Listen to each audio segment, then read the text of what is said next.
Halo kaum rebahan yang kerjanya gelundungan doang, gimana kabarnya? Semoga kalian semua sehat selalu ya. Di video kali ini, aku bakalan ngebawain alur cerita dari anime Junitai-sen. Anime ini bercerita tentang battle royale antara 12 petarung zodiak terkuat di dunia yang bernama Junitai-sen. Jadi setiap 12 tahun sekali, para petarung yang mewakili setiap zodiak saling membunuh untuk memperebutkan tahta sebagai yang terkuat. Para petarung itu adalah Usagi dari zodiak kelinci, Inono sisi babi hutan, Dotsuku anjing, Nezumi tikus, Tora macan, Niwatori ayam, Tatsumi ani naga, Tatsumi ototo ular, Saryu monyet, Uma kuda, Hitsuji domba, dan Ushi kerbau. Setiap petarung itu mempunyai gaya bertarung dan skill yang berbeda-beda. Lalu siapapun yang memenangkan battle royale tersebut akan dikabulkan apapun permintaannya. Bahkan mereka juga bisa minta untuk hidup abadi. Oleh karena hal itulah, para petarung zodiak tersebut mempertaruhkan segalanya demi memenangkannya. Tapi tentu aja setiap petarung memiliki latar belakang dan motifnya masing-masing. Lalu siapakah yang akan memenangkannya? Oke deh, nggak usah lama-lama lagi. Yuk langsung aja kita rebahan dan nikmati ceritanya. Tapi jangan lupa buat subscribe, like, dan komennya di channel ini. Biar aku makin semangat buat bikin konten. Thank you, Mina. 50万人規模の大都市からこれが12大戦を運営する者の力。皆様お待たせしました。殺し合いが始まる前に殺されたおまぬけな戦士がいたようです。証拠もないのに人を疑うのはやめて。ようこそ戦士たち。Everybody, clap your hands! 第12回12対戦を始めさせていただきます。 Setelah para petarung berkumpul, wasit pertandingan yang bernama Duo de Couple langsung menyuruh mereka untuk memakan batu permata yang udah disiapin di meja makan. Permata berwarna hitam itu ternyata memiliki racun yang akan aktif dan membunuh mereka setelah 12 jam. Dan ke-12 petarung yang berhasil mengumpulkan 12 permata hitam itu dari musuh mereka akan menjadi pemenangnya. Dan hanya sang pemenanglah yang akan diberi penawar racun. Dan demikian, gak ada cara lain untuk selamat dari Junitai-sen selain menjadi pemenang. Setelah selesai memberitahu peraturan pertandingan, Duo de Couple pun langsung memulai Junitai-sen tersebut. Terus tiba-tiba aja, Saryu si petarung monyet mengusulkan sesuatu kepada mereka. Kayaknya dia memiliki ide agar mereka semua bisa selamat dari Junitai-sen tanpa harus saling membunuh satu sama lain. Sebagian besar petarung bersedia untuk mendengar usulannya, termasuk Usagi, orang yang telah membunuh Tatsumi Ototo sebelum pertandingan dimulai. Tapi sebelum Saryu memberitahu usulannya, tiba-tiba lantai ruangan yang mereka tempati ada yang menghancurkan. Alhasil mereka semua pun terjatuh dan saling terpencar. Namun kayaknya pertarungan akan terjadi antara Inono sisi melawan Usagi. Ino ngerasa kalau si Usagi ini tuh bukan lawan yang sembarangan. Terbukti dari aksinya yang berhasil ngebunuh Tatsumi Ototo sebelum Junitai-sen dimulai. Ino pun langsung menembaki Usagi dari jarak jauh dan gak membiarkannya mendekat. Tapi Usagi berhasil menghindari semua tembakan Ino dengan mudah dan menyerang balik. Ino lalu berencana untuk menipu Usagi dan berpura-pura kehabisan peluru, dan menembaknya dengan senjata berpeluru tak terbatasnya.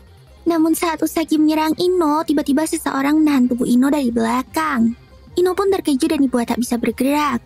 Alhasil, Usagi dengan mudah berhasil menusuk Ino tepat di dadanya. Ternyata, orang yang menahan tubuh Ino itu adalah mayat dari Tatsumi Ototo yang telah dibangkitkan oleh Usagi. Jadi Usagi adalah seorang necromancer yang dapat membangkitkan mayat orang yang udah dibunuhnya. Dengan terbunuhnya Ino oleh Usagi, maka mayat Ino juga akan dikendalikan oleh Usagi. Lalu di tempat lain, kita ngelihat Saryu yang sedang berjalan bersama Nezumi untuk mencari tempat yang aman. Nezumi adalah salah satu petarung yang setuju dengan usulan Saryu untuk berdamai. Dan Nezumi kayaknya juga tahu kalau ternyata Saryu adalah orang yang menghancurkan lantai ruangan mereka tadi. Saryu ngerasa kalau ada seseorang yang gak setuju dengan usulan damainya dan berniat untuk membunuh mereka semua. Tapi Nezumi masih gak paham kenapa Saryu melakukan hal itu. Karena Nezumi tahu kalau Saryu tuh memiliki kekuatan yang cukup besar dan gak akan kalah gitu aja kalau ngelawan mereka. Namun Saryu memilih untuk menghindari jalan kekerasan dan berusaha untuk mendamaikan mereka. Setelah mendengar penjelasan Saryu itu, Nezumi pun memilih untuk tidur.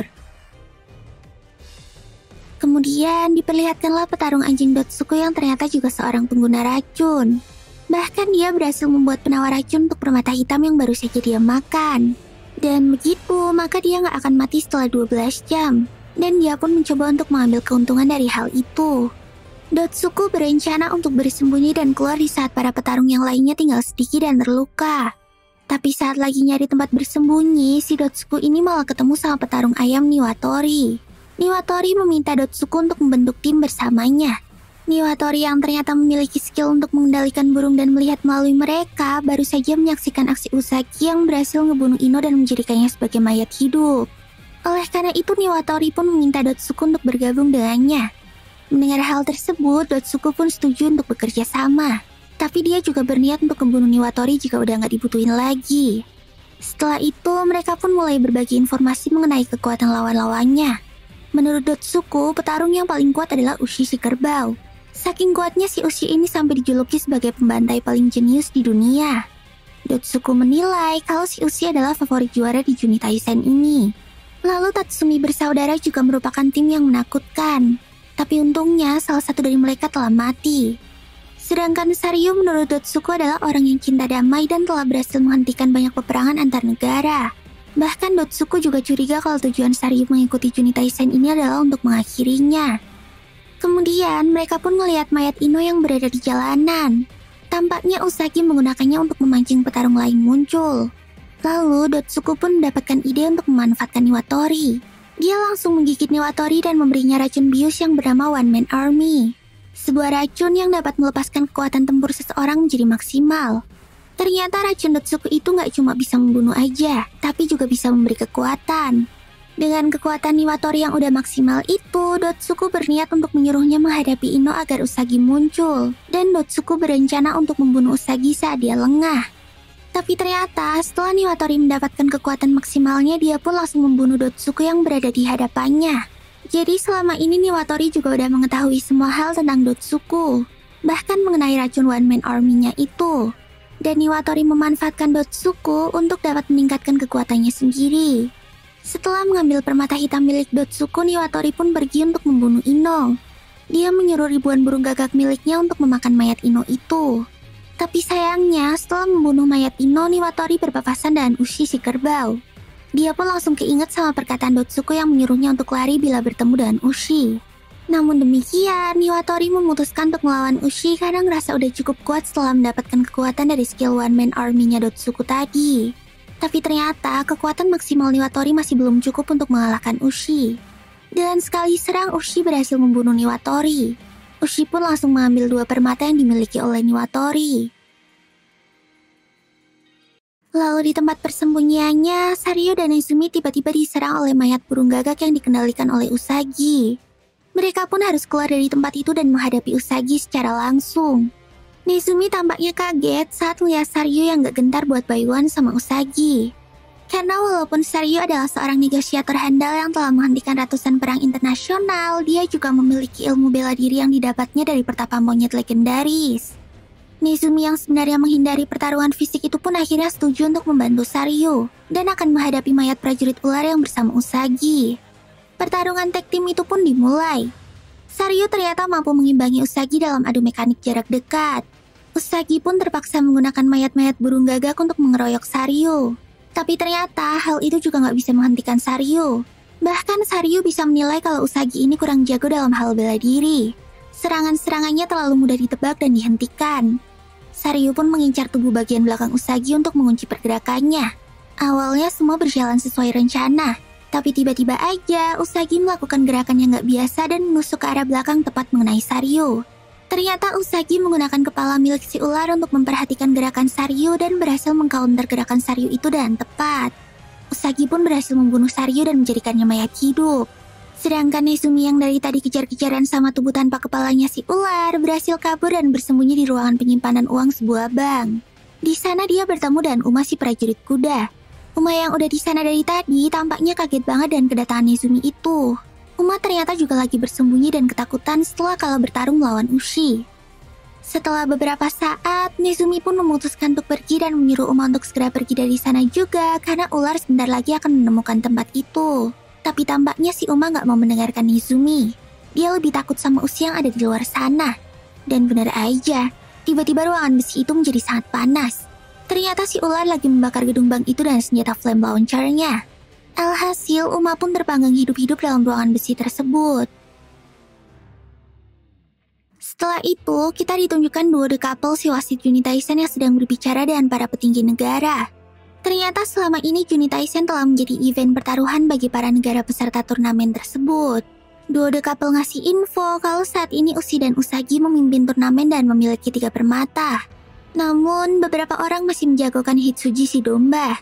Kakek tua itu adalah pemenang tunggal Juni Taisen yang sebelumnya.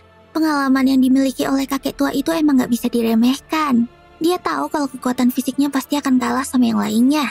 Oleh karena itu, dia pun harus bermain secara pintar dan cantik. Sama seperti turnamen Juni Taisen yang sebelumnya.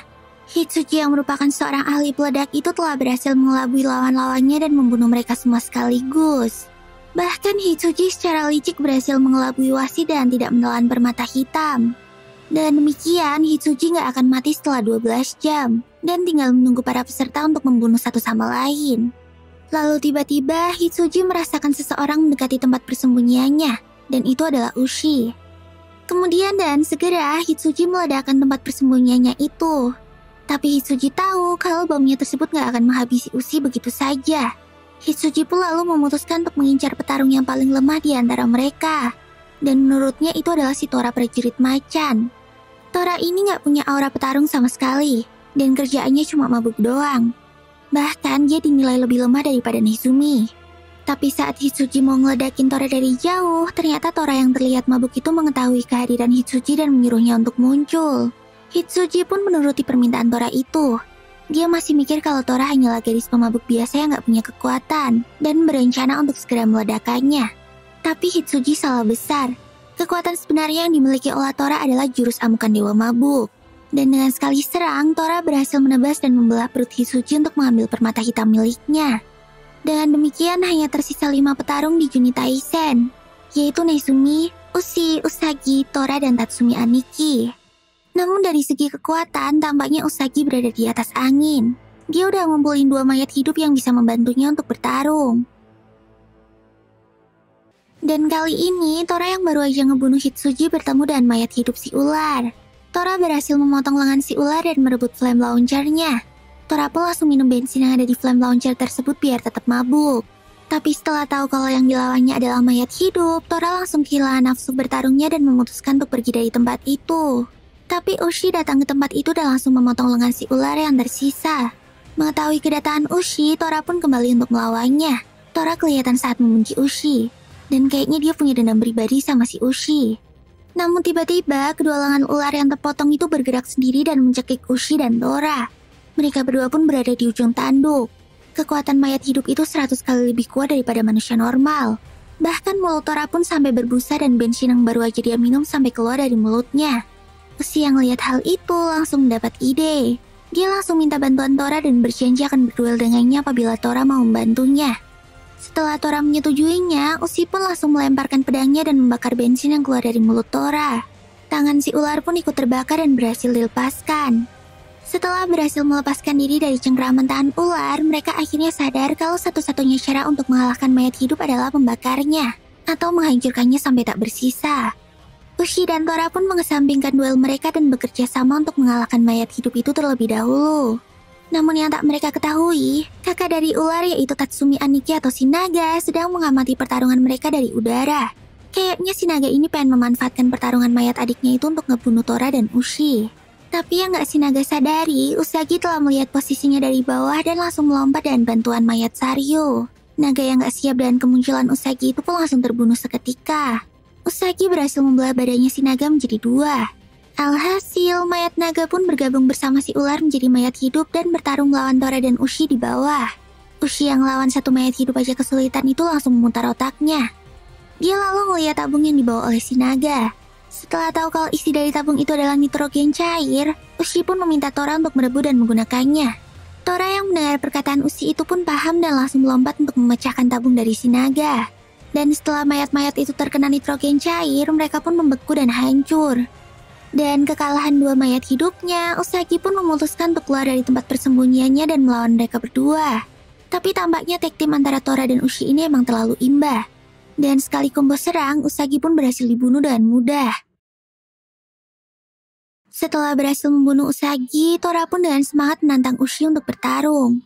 Rupanya ada alasan tersendiri kenapa si Tora begitu semangat untuk bertarung melawan Ushi. Ketika masa peperangan, Tora dan Ushi ini pernah saling bertemu. Saat itu Tora yang merupakan pewaris aliran bela diri di keluarganya harus terjun ke medan perang untuk membela negaranya. Dia pun merasa muak karena harus membunuh manusia-manusia yang tak bersalah. Akhirnya, untuk menutupi rasa bersalahnya itu, Tora pun harus minum minuman keras dan membuat dirinya mabuk terlebih dahulu sebelum turun ke medan perang. Dari situlah kemampuan Dewa Mabuk Tora pun tercipta. Namun karena terlalu sering mabuk dan ngebunuhin orang, alhasil mentalnya Tora pun tersiksa. Dia sampai gak bisa mengingat siapa dirinya lagi. Sampai suatu hari, Tora pun bertemu dengan Ushi dan melihat kemampuannya yang overpower di medan perang. Ushi yang menyangka Tora hanyalah gadis biasa itu berusaha untuk menyelamatkannya. Tora yang udah merasakan kebaikan hati Ushi itu lantas bertanya bagaimana caranya menjadi orang baik kayak Ushi. Dan Ushi cuma ngejawab bahwa dia hanya melakukan apa yang harus dilakukan. Akhirnya setelah pertemu ayah dan Ushi itu, Tora pun menemukan semangat hidupnya kembali. Dan saat Tora mendengar bahwa Ushi mengikuti Juni Taisen, Tora pun memutuskan untuk mengikutinya juga demi dapat bertemu lagi dengan Ushi. Tapi setelah ketemu lagi, ternyata Ushi udah ngelupain Tora. Hal ini tentu aja ngebikin Tora kesel dan ingin menghajarnya. Namun lagi-lagi, sebelum mereka memulai duelnya, potongan tubuh Usagi tiba-tiba muncul untuk menusuk Ushi.